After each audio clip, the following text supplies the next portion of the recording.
세계 곳곳에서 원숭이 두창 원숭이 두창이 요즘 뉴스에서 날린 원숭이 두창.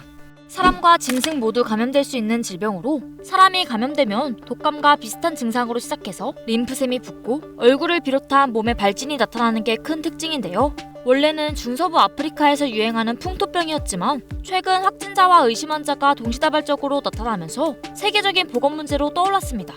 이에 우리나라에서도 걱정하는 사람들이 많아졌고 그러면서 자연스레 백신에 대한 관심도 커졌죠. 그런데 현재 원숭이 두창을 예방할 수 있는 직접적인 백신은 없다고 하는데요. 다만 천연두, 그러니까 사람 두창용으로 개발된 백신이 85% 정도 예방 효과가 있다고 합니다. 현재 질병관리청은 이 두창 백신 약 3,500만 명분을 갖고 있다고 해요.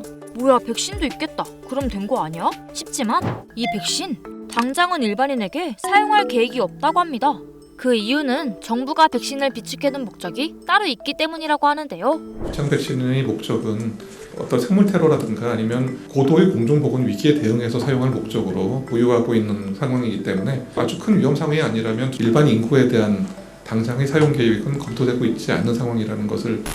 우리나라에서는 지난 1979년 세계보건기구가 두창 종식을 선포한 이후부터 두창 백신을 접종하지 않고 있는데요. 다만 혹시 모를 생화학 테러 등에 대비해 백신을 비축해두고 있던 거죠. 그리고 백신 사용이 어려운 또 다른 이유, 바로 접종 방식의 불편함 때문입니다. 이 백신은 일반적인 주사기와 다르게 바늘 끝이 두 갈래로 갈라진 분지침을 이용하는데요. 인플루엔자나 코로나 백신처럼 한 번 찌르는 방식이 아니라 피부를 10번에서 20번 정도 긁어내거나 찔러서 백신 용액을 주입한다고 합니다. 또 두창 백신은 죽은 바이러스를 사용하지 않고 살아있는 바이러스를 접종하기 때문에 면역력이 떨어진 상태에서는 백신을 맞다가 감염될 가능성도 있다고 해요. 정리하자면 우리나라는 백신을 보유하고 있지만 당장 접종할 상황은 아니라는 건데요.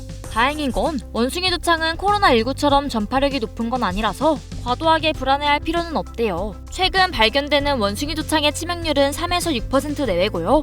이는 사람 두창보다도 훨씬 낮은 비율이라고 합니다. 하지만 국내 유입 가능성을 배제할 수 없는 만큼 정부는 감시 체계를 강화하겠다고 밝혔는데요. 계속 지켜봐야겠지만 이대로 별탈 없이 사그라들기를 바랍니다.